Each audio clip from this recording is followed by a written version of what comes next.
Muy buenas tardes, Iglesia del Señor. En esta tarde he decidido compartir desde nuestra iglesia virtual. Ustedes saben que nosotros hemos fundado una ciberiglesia y realmente es un método precioso para poder transmitir el mensaje que el Señor quiere que transmitamos. En esta oportunidad estaré hablando de la construcción del tercer templo y todo lo relacionado con el tercer templo. Y tengo que decir que Israel ya tiene sacerdotes levitas dispuestos a hacer sacrificios para el tercer templo. Yo me he hecho unos apuntes porque estoy investigando mucho sobre este tema, porque el Señor me ha mandado a investigar y a aprender para poder enseñar y para poder transmitir lo que el Señor me está enseñando. Entonces, aquí en este apunte, yo he estado investigando que en Israel hay un instituto que se llama el Instituto del Templo. Y allí están preparándose profundamente para preparar los ministros para hacer todas las ceremonias y los ritos que están en la palabra del Señor. Entonces Israel ya tiene sacerdotes levitas dispuestos. Y ustedes saben que en el Instituto del Templo no cualquiera puede entrar a aprender. Tarda 15 años la preparación de un levita y tienen que tener un estudio genético especial porque los que son levitas tienen un cromosoma ahí especial, diferente. Entonces, hasta eso le piden para poder entrar a formar parte del Instituto del Templo. La cuestión es que este es un paso muy importante para los judíos, que esto se está haciendo. Están consiguiendo las telas, los colores y todos los elementos necesarios para reanudar los sacrificios y para poder construir primeramente y ante todo el templo, el tercer templo.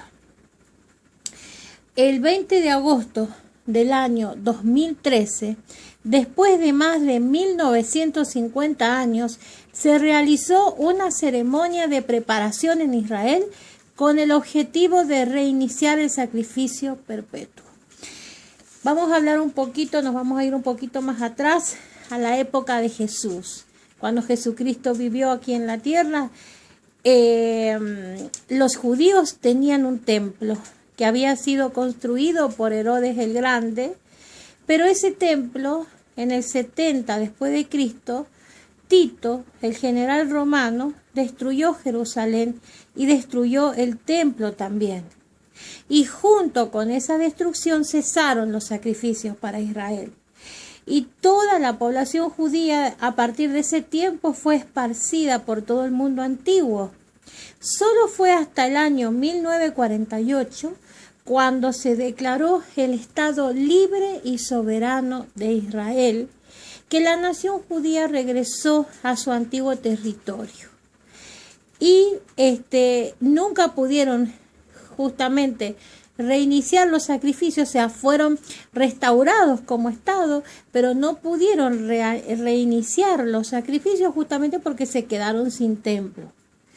Ahora, después de la guerra de los 6 días, donde Israel aplastó a las naciones musulmanas, en 1968, la ONU ordenó que Israel tenía que devolver el templo de la roca, es decir, la mezquita de Omar, que es musulmán, que precisamente esta mezquita se ubica sobre las antiguas ruinas del templo judío. Y si el pueblo judío decidiera construir el templo, tendría que ser exactamente en el lugar donde se encuentra el templo de la roca. Porque debajo de ese templo están las ruinas del segundo templo de Israel. Entonces allí tendrían que edificar, pero para eso tendrían que destruir la mezquita, lo cual podría traer aparejado una tercera guerra mundial. Entonces, nosotros podemos ver algunas formas de pensar y algunos puntos de vista en las profecías importantes de analizar, como por ejemplo en Zacarías 6, del 12 al 13. Esta es una hermosa promesa que la voy a leer. Dice: he aquí el varón cuyo nombre es el renuevo, el cual brotará de sus raíces y edificará el templo de Jehová. Él edificará el templo de Jehová, y él llevará gloria y se sentará y dominará en su trono, y habrá sacerdotes a su lado y consejo de paz habrá entre ambos. En esta profecía se supone que el mismo Mesías es el que levanta el templo. Bueno, son formas e interpretaciones que tienen los judíos y que tiene la iglesia.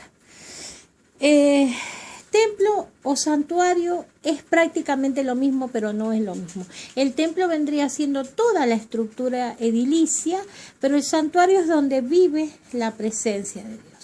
La mayoría de los rabinos creen que el santuario del segundo templo está debajo de la mezquita Domo de la Roca. El santuario de Alá es la mezquita Domo de la Roca, está construida encima del santuario a Jehová. Entonces, hay una inscripción árabe en la pared de la mezquita, fíjense, y es una inscripción anticristiana totalmente, porque dice así: no exagere su religión. Yeshua, hijo de María, fue solamente un mensajero de Alá. Alá es demasiado glorioso para tener un hijo. En otras palabras, en esta inscripción se niega al Padre y se niega al Hijo. Nosotros podemos leer en la palabra, y esto es totalmente anticristiano lo que dice en esa mezquita, a la entrada en la pared. En primera de Juan 2, del 22 al 23 dice: ¿quién es el mentiroso sino el que niega que Yeshua es el Mesías? Este es el antimesías, el que niega al Padre y al Hijo. Todo aquel que niega al Hijo tampoco tiene al Padre, y el que confiesa al Hijo tiene también al Padre. Entonces se puede especular perfectamente que el anticristo puede ser musulmán. El anticristo puede ser de Medio Oriente. Yo he estado investigando, leyendo a muchos eruditos y estudiando. Y muchos tienen distintas formas de ver esta parte, de quién sería o de dónde surgiría el anticristo. Pero estudiando un poco la historia del pueblo musulmán, podemos ver que ellos realmente para ellos Jesús era un simple profeta. Y realmente esto ha traído serias divisiones, inclusive entre ellos mismos, y serias divisiones entre los judíos y los musulmanes, y entre nosotros. Hay distintos puntos de vista. Los judíos de por sí nunca creyeron en Jesucristo y esperan aún al Mesías. Los musulmanes jamás tampoco creyeron, pero ellos tienen otra concepción y no le llaman Jehová, sino que le llaman Alá, y tienen un profeta que se llama Mahoma. Y el origen de la religión musulmana es totalmente pagano. Por eso es que el símbolo del Islam es una luna, porque si nosotros estudiamos los orígenes, y eso lo pueden ver en mi primer video, es una adoración a la luna. Bueno, entonces hay muchas cosas y otros detalles más que vamos a seguir estudiando, que nos llevan a pensar que el anticristo puede nacer del pueblo musulmán. Y quizás ya ha nacido. Yo siento que ya ha nacido.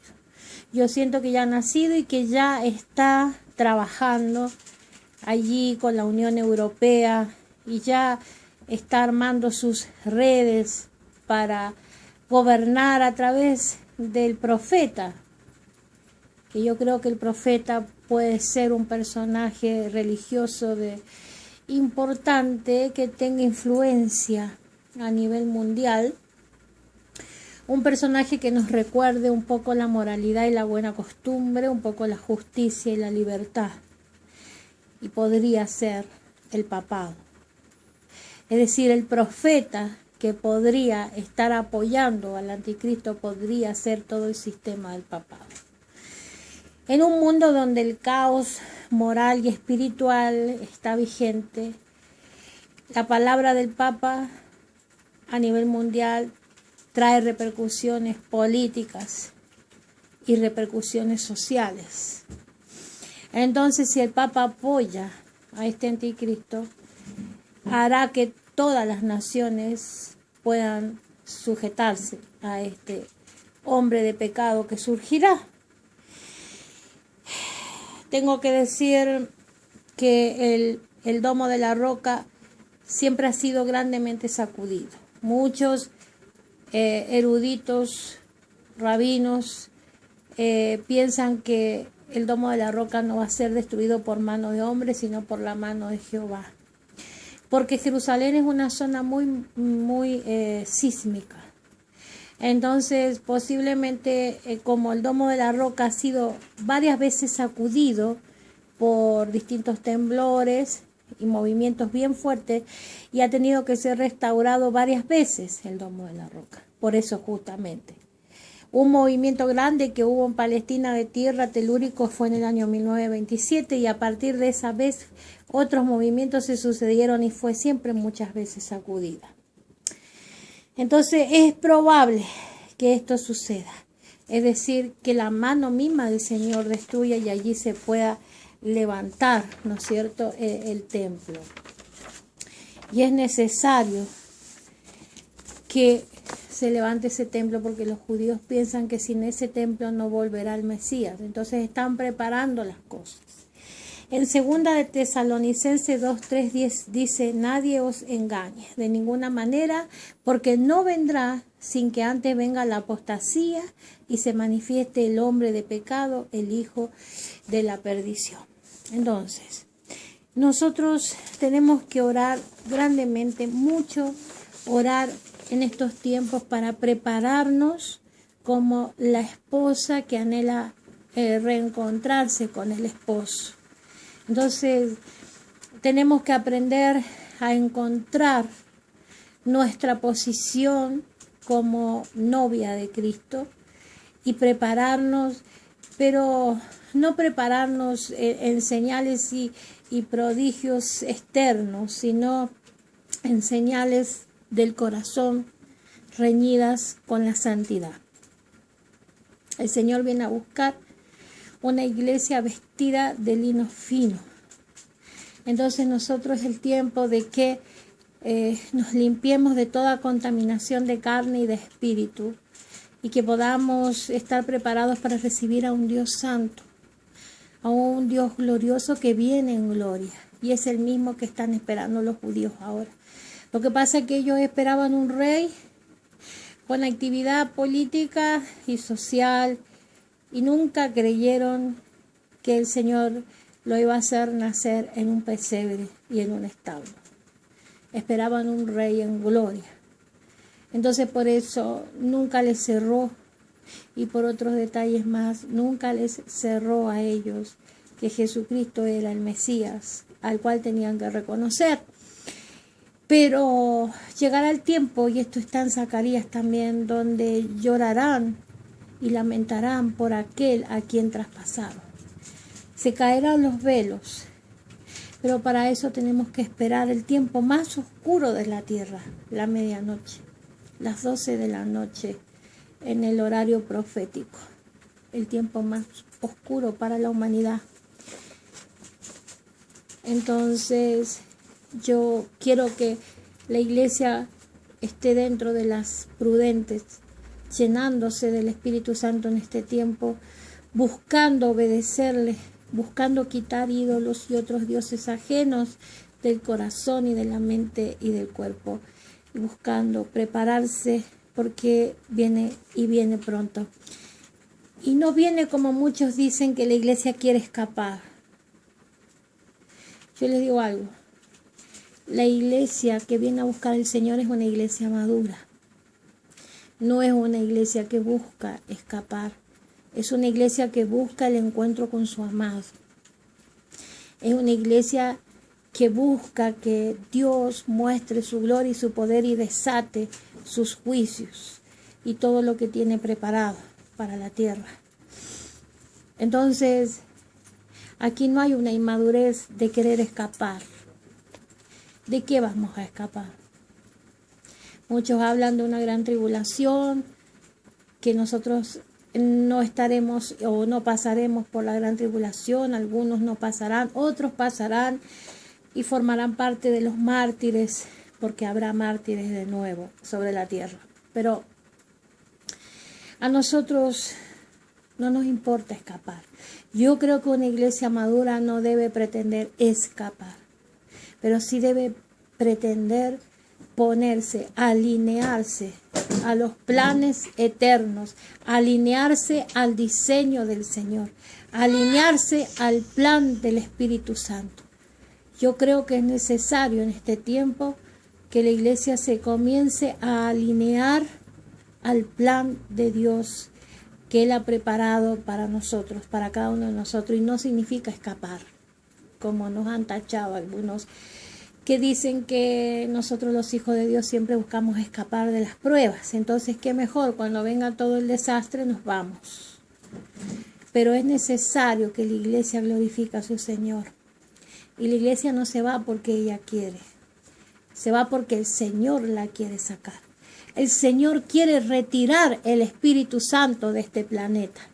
Entonces la única forma de retirar el Espíritu Santo de este planeta es retirando a la iglesia. Dice, yo vendré y me tomaré a mí mismo, dice en su palabra. Entonces el Señor tiene que vaciar del Espíritu Santo a esta tierra para poder hacer lo que viene después. La guerra de Gog, de Magog, y su parada en el monte, donde Él va a convocar a todas las naciones que han estado peleando contra Israel. Y Él mismo peleará contra los enemigos de Israel. Entonces, iglesia, prepárese, porque usted no se va porque usted quiere, usted se va porque es plan de Dios. Pero para irse tiene que prepararse, tiene que estar limpia, porque solamente los limpios de corazón, esos verán a Dios. Así que, hermana, hermano, le agradezco por escuchar este mensaje. Voy a seguir hablando de este tema. He hablado una parte nada más. Hay muchas cosas por hablar. Porque yo estoy sospechando que puede ser musulmán el anticristo. Por lo tanto, quiero ir dando las pautas por las cuales yo sospecho que puede ser musulmán. Y quiero ir enseñando eso. Y bueno, es una opinión. En la Biblia en ningún lado dice así, en ningún lado. Da algunas características de cómo sería el anticristo y su origen, que también lo vamos a ver en otros videos. Bueno, muchísimas gracias y prontamente nos volveremos a encontrar por este medio en nuestra ciberiglesia apostólica y profética. En el nombre de Jesús y muchas bendiciones. Amén.